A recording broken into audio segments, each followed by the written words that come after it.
Late one rainy night, deep in the woods outside the forgotten town of Black Hollow, Archaeologist Ethan Grant followed a faint whisper that only he could hear. A voice from an old tape recorder he'd found buried in his grandmother's attic a week earlier, labeled, "Do Not Play."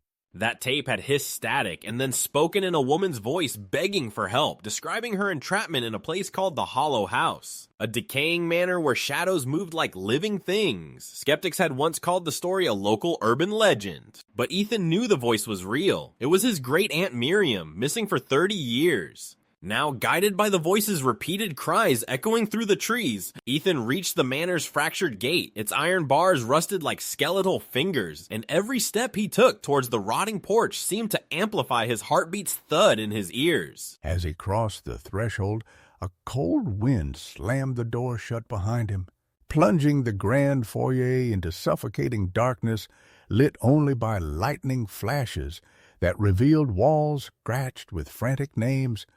All vanished townsfolk, including his aunts.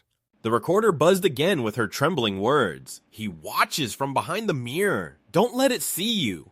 Ethan felt eyes on him before he saw them. Hollow sockets in the cracked portraits lining the hall, their painted faces twisted into eerie smirks that weren't there in the daylight. With each step toward the staircase, floorboards groaned like tortured souls beneath him, and distant whispers beckoned him upward, promising answers but delivering dread. On the second floor, he found Miriam's name carved into a bedroom door, and through the tiny gap he saw a figure in the mirror, a tall, gaunt silhouette with fingers too long and eyes too dark, its grin stretching impossibly wide. Ethan tried to turn, but the door slammed. The recorder fell silent, and the mirror figure stepped out, its reflection moving first before the body followed, frozen. Ethan watched as it whispered his name in his aunt's voice, a dreadful imitation that should have ended with a scream but instead forced a chilling decision. Look away and run, or watch your last heartbeat stop inside these walls.